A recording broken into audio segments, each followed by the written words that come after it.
diversify your marketing strategy because you're not going to get all of the different populations and lead types. I have in the back of my mind, Warren Buffett saying diversification is a hedge against stupidity.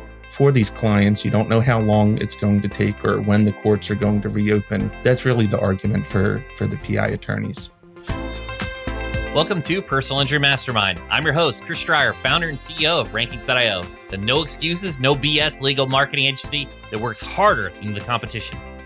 Each week, you get insights and wisdom from some of the best in the industry. Before we get started, hit that follow button so that you never miss an episode. All right, let's begin. The path to becoming a successful attorney rarely follows a straight line. There are twists and turns, pivots from one niche to another, unexpected obstacles.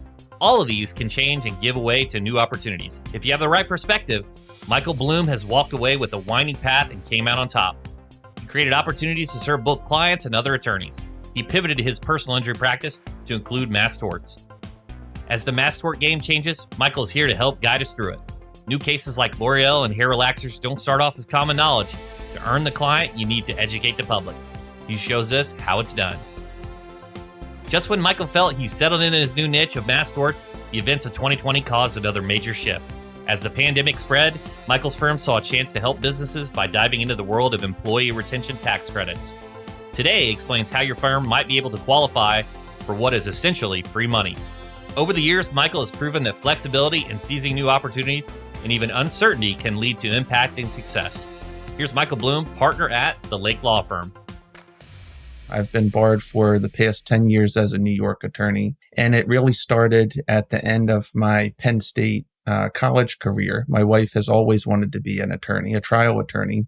She was on mock trial in high school and also Penn State. I was pre-med at Penn State, so I was actually going to go a completely different direction. And then at the very end, I switched into psychology, still to go to medical school. And I was working at Johns Hopkins during the summer with my mom, who works there, all different doctors and different research positions, and just saw how busy the doctors were and the obligations that they had to have. Being a teaching university that they also had to teach, they really lived at the hospital. It's a great profession, but what I wanted to do was ophthalmology. It was another 8 to 10 years of school, and it wasn't really for me at that point. So I thought of a switch, took the LSAT, and went to law school the same time as my wife did. She does a very different line of work. I'm insurance defense, so she's on the other side. And I got into this whole mass torts business about a decade ago. That's interesting. The wife is on the other side. So you guys get to, do you come home and you get to, I guess she's the perfect person to run an argument to. She is, and she's better than me. I mean, she's actually the true trial attorney. She's done many trials. She's great. So I've learned a lot from her over the years. So take me a little bit, your trajectory up to joining the Lake Law Firm and becoming partner for the Lake Law Firm. Tell me a little bit about that arc. I started out of law school. I got a job working for defense firms, very large ones, Sullivan and Cromwell, Urquhart Emanuel, Cravath, Swain and Moore, doing Dutch document review. These agencies really only knew me, and my dad's from Holland, so we lived over there. I speak fluent Dutch. And this guy, Hein, and he was in his 60s, and they were being sued on all these different types of things, Philips Electronics, Royal Dutch Shell. So we would get calls. We have, 1 million plus documents we have to review. They're all in Dutch. No one knows how to translate them or read them. What's privileged, what's not, what are the hot docs? So they called me and this guy, Hein, pretty much, name your price. And it was a ton of hours, 100 billable hours. So I was in 6 a.m. till midnight, 7 days a week for many months. I did that for about a year and a half. It was great experience on the defense side, but it wasn't something that was going to work. I lived there. Even asked if I could sleep at the firm overnight because I only got 3 hours sleep per night. So I got a call for a mass tort position. It went over to Seeger Weiss, then went over to Levy Konigsberg for about 7 years and handled all of their mass torts in their department. That was very interesting. That's how it really got my mass tort experience: products liability, defective drug, medical device, and product. And I've known Ed Lake for the past 10 years as well, going to Mass Tort Made Perfect, NTL, all different legal conferences. We worked with him at Jacobino and Lake at my last firm as well on some projects, and decided to make the switch about 2 years ago. Been very busy ever since. So Ed runs at the speed of light when he sees a new opportunity, we jump on it. And that's why we jumped on this employee retention tax credit opportunity last March. So it's really half of our practice is tax credits. Another half is mass torts at this point. Yeah, fantastic. And I've had the pleasure of meeting Ed and yes, and through entrepreneur with his restaurant, with his multiple ventures. The first thing that I'm really intrigued about is, I guess, twofold. Is first the capitalization side.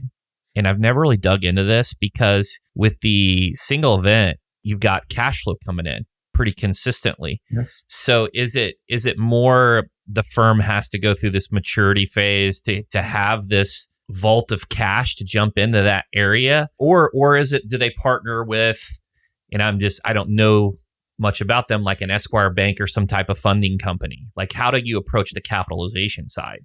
It really is. I mean, usually you're having PI that's funding the mass torts, PI and MVA. Those are quicker turnarounds, year and a half, to be able to really invest in mass torts, because these cases, they cost a lot to acquire. They're between $1,000 to sometimes $10,000 plus per case to acquire, especially necrotizing enterocolitis, baby formula cases, and paraquat, that they're at the upper realm of that. It's just, they're very difficult to get. There's not that many cases. Some are easier to get. And then you're waiting a very long time. And with these bankruptcies that are going on with J&J and 3M and Aero Technologies, it's really delayed it even further. So when I started 10 years ago, they didn't have those problems. They had resolutions to cases within, 2 to 3 to 4 years, large MDL settlements, and, all the claimants got paid and you could move on to the next mass tort project. It's really not like that anymore. So there's been, mass torts that have been in the litigation phase for 5, 6, and, talcs going on 8, 9, 10 years at this point. They're very long trajectories that it's changed the way mass torts and mass torts attorneys are practicing and handling cases. So mass tort attorneys that I worked with 10 years ago, they're actually doing PI and MVA now to bring in, because they've spent so much money the past decade on advertising, bringing in the cases, the workup, filing, all those filing fees, $350 a piece, all the litigation discovery, all the staffing that you have to do this type of work. And now they're getting back into MVA and PI to fund their current practice and to keep going and with their mass torts, because you need resolutions on those. It's really delayed a lot of things. Yeah, it seems like with the awareness of mass torts made perfect and kind of some of these big numbers, that a lot more people have jumped in. There's a lot more claimants, a lot more people trying to get that piece of the pie, raises the cost to acquire a case. For risk mitigation, I have in the back of my mind, Warren Buffett saying diversification is a hedge against stupidity, but like, we don't know with torts, like, look what happened to Zantac. Do you build like a portfolio and that's the approach? Do you go for like Lejeune that's got a fund, or maybe AFFF that's got the science? Like, how do you approach the risk mitigation side of the torts? You want to have a sizable portfolio, but across all the different mass torts, because what we're seeing, talcs being delayed, 3M's being delayed with the bankruptcies, Camp Lejeune, they're looking to reduce the attorney's fees. Those cases are actually very hard to prove as well, because the records just aren't there from the military records or even the diagnosing records. On top of that. And then these newer ones where they're still developing. Hair relaxers, a brand new MDL, Tylenol with autism and ADHD, and there's a couple other ones that may come up as well. So it's really to have the same amount of cases across what you're able to handle. So you develop a budget and a portfolio, and that's what we work with attorneys. We've seen what's happened over the past 20 years and can really counsel them on which ones to get into, maybe a higher number of hernia mesh. For instance, there's a large manufacturer that's looking to settle now that you can still get those cases and get a faster recovery versus hair relaxer that's just starting out. Yeah. And we can counsel on, the injuries that we're looking for, the ones to go after, and the quantity of the cases as well. The one thing you see someone like a Lanier going to be on Tylenol, and it's like, that changes the game because of how good of a great trial attorney he is. And the other thing is just the acquiring these cases. The strategies are so different depending upon the tort. I looked at, being an SEO guy, I look at hair relaxer and I look at the search opportunity. And the phrases are all over the place for perms and, L'Oreal, and like there just wasn't a lot of volume. So I think some of these torts to capture them is a little, capturing demand versus creating demand types of scenarios. Yeah. And some attorneys, I mean, they're doing very well on TikTok. Ben Crump, I believe he gets most of his mass tort leads from TikTok. He has a very large following and it works well for him versus other attorneys that do Facebook and Instagram. Some firms just like the traditional newsprint still, or TV or radio. It really depends. And that's also to diversify your marketing strategy, not to be all in on one type of media, because you're not going to get all of the different populations and lead types. I see sites like, for example, like Drug Watch. What is that like the Justia for, do you pay for sponsorships, and like how does like a sponsorship scenario work, or is a firm owning that in the back end, or is that just one big play from these companies that sell the cases and they're using that as an asset? I believe one or two firms have taken that over. It might be Simmons, Hanley, Conroy. That's right, with Jane Conroy. I believe they're one of the main sponsors or contributors. Got it. It's a great site. I've gone to it many times over the year. It has a lot of information. They post a lot of the new litigations that they're looking at. So it's very well developed, high SEO ranking. In 2020, the world changed and businesses experienced unprecedented losses. Many kept employees. Those who did may qualify for employee retention tax credits. There are a lot of misconceptions about who qualifies for this fund, so Michael is here to help break them all down. So it's a refundable tax credit through the IRS for business owners that kept their employees on during the pandemic. The relevant time period is March 2020 through September 2021. It's 6 different quarters that you can qualify for. And a W-2 employee can be qualified for up to $26,000. So that's the start. And then there's a lot of different layers on how to qualify and who's it for. There's a lot of misconceptions about the program too. So at first, if you took out PPP monies, you could not qualify for the ERTC, which came out in March of 2020 through the CARES Act. Now you can. So it's just deducted dollar for dollar that you're taking that out if you took out draw 1 or draw 2. So what we're seeing on average overall now, we have a large data set, is about $12,500 per W-2 employee if the employer took out both draws of PPP that you can still recover. And the IRS sends the business owner a check and they can use it for what they wish. It's not a loan. It doesn't need to be paid back. And there's $50 billion put aside for this large project by Congress. Drilling right into those specifics. First, let's talk about the challenges. And I know many business owners work with like a PEO, like an Insperity, or there's a ton of these. What does that business do? Do they have to go through Insperity? Do they go directly to you? Do they go to their PEO? Like, how does that function when they have a secondary entity as a PEO? Sure. We deal with that all the time. So a lot of these PEOs or even accountants, their own accountants, either have not brought up ERTC at all to the business owner, that they just don't know about it, or they've looked at it and they think the business does not qualify, or PEOs traditionally have looked at it and have seen maybe a quarter or two where there was a revenue decrease and have submitted the business for those 1 or 2 quarters for the ERTC and said, hey, we got this money back for you, business owner. 1 or 2 quarters, the other quarters we couldn't claim, of course, because you had a revenue increase. It's really that they're looking at the black and white numbers, the straight line revenue drop test. So for 2020 to the same quarter in 2019, you had to have a 50% or more revenue drop. And then for 2021, you had to have a 20% or more revenue drop as compared to the same quarter in 2019. A lot of businesses had a revenue increase. So that's where we come in.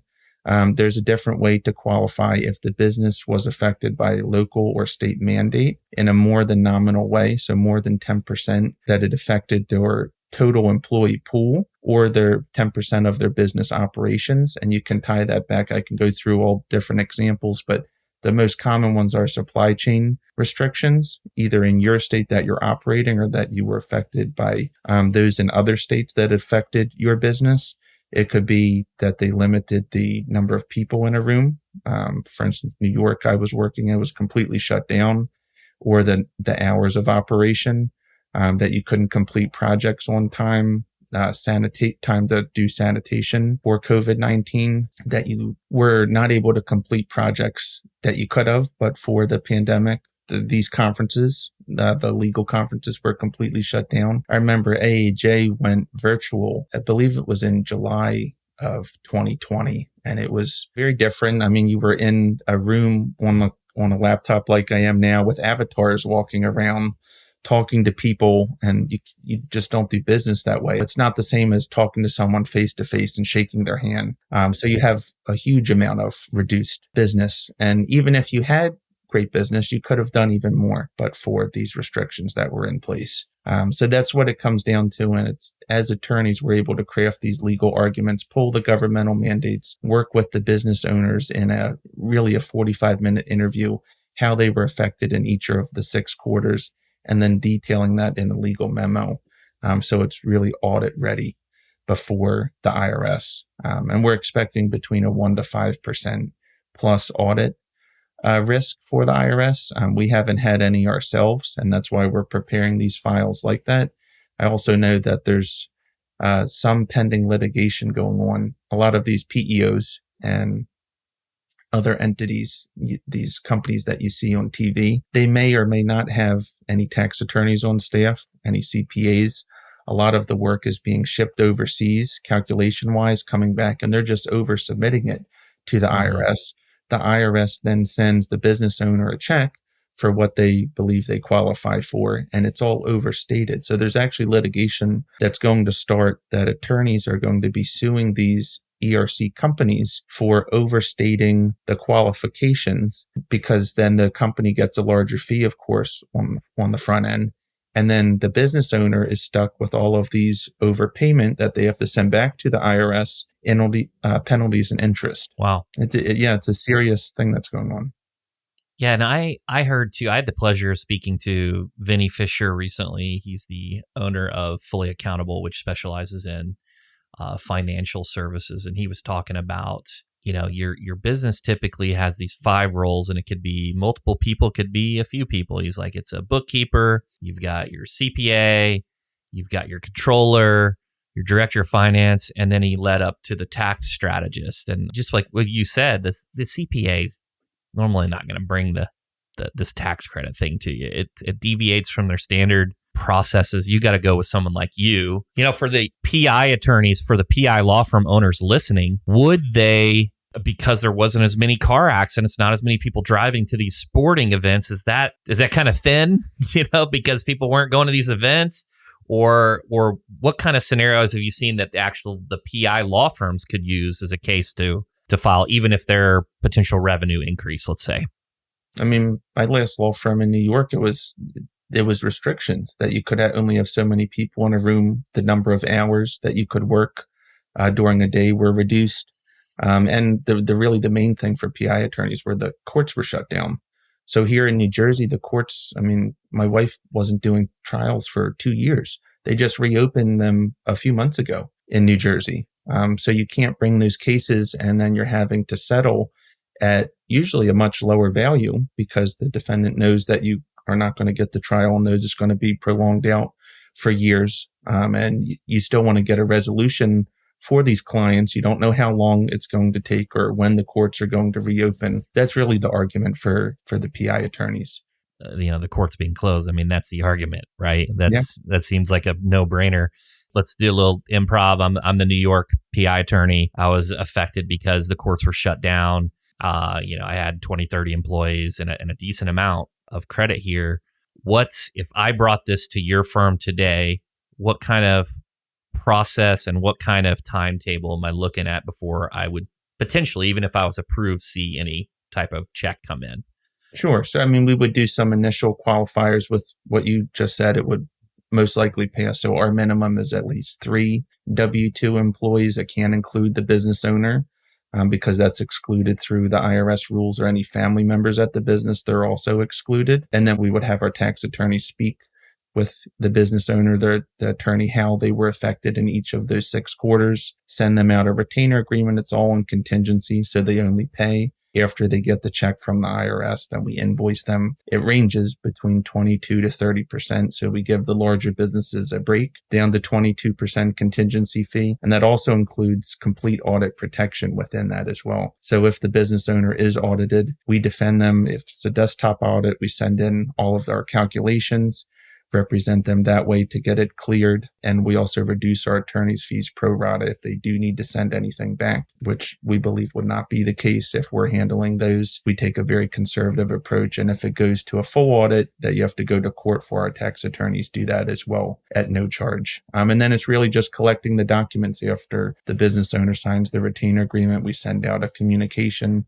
So those are the 941s, the original ones, the payroll documents from 2019 to 2021, profit loss statements to show if we first look if there was a revenue reduction. It's a quicker calculation and more concrete and easier to do than the governmental mandate. So if there were a couple quarters that we can do that, we elect to do that way. And then we look for the governmental mandate side for the other quarters, which the PEO companies and most accountants do not do. They're just doing straight line revenue drop test.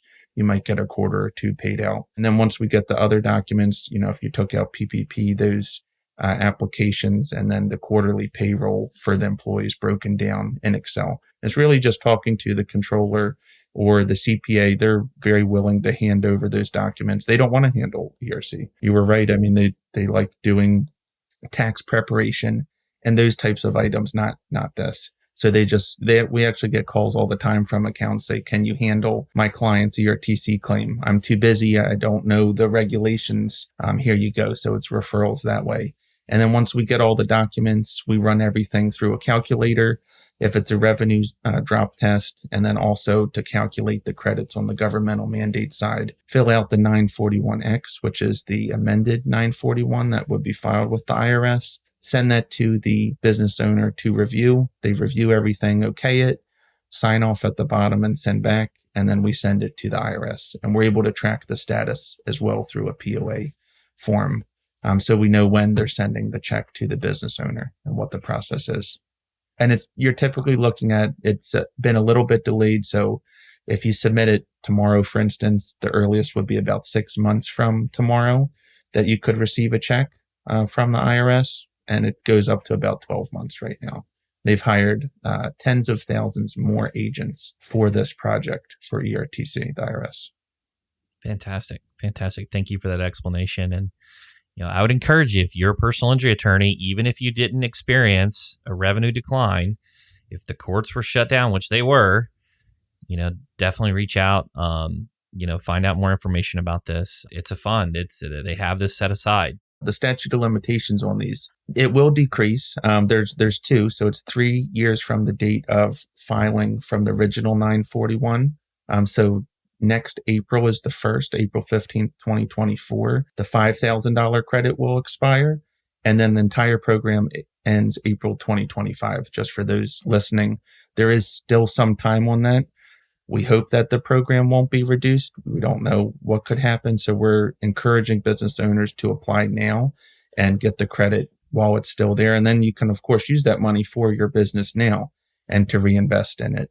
It's very important. We also accept referrals. If there's other attorney business owners out there, or even your own clients or leads that you can market to, or former clients, there's likely a large pool of business owners in the attorney's files with all of their clients that they can refer to us. And we also have investment opportunities with high returns at this point that we've been running for several months. And the best way to get in touch with us is to just call 888-LAKE-LAW, our main line. And we have a landing page. It's ertcadvisors.org. And there's a calculator at the bottom. There's a lot of great information. We're constantly keeping it updated with the regulations, FAQ section. Feel free to reach out to me, thelakelawfirm.com. You can go to, we have a whole page as well. Thanks so much to Michael for sharing his wisdom. Let's hit the takeaways. Time for the pinpoints. Be predictable. If you want to get into mass torts, build up a healthy and predictable personal injury case pipeline. This will help cover short and medium-term expenses. Mass torts are expensive and can take up to a decade to resolve. Usually you're having PI that's funding the mass torts, PI and MVA. Those are quicker turnarounds, year and a half, to be able to really invest in mass torts, because these cases, they cost a lot to acquire.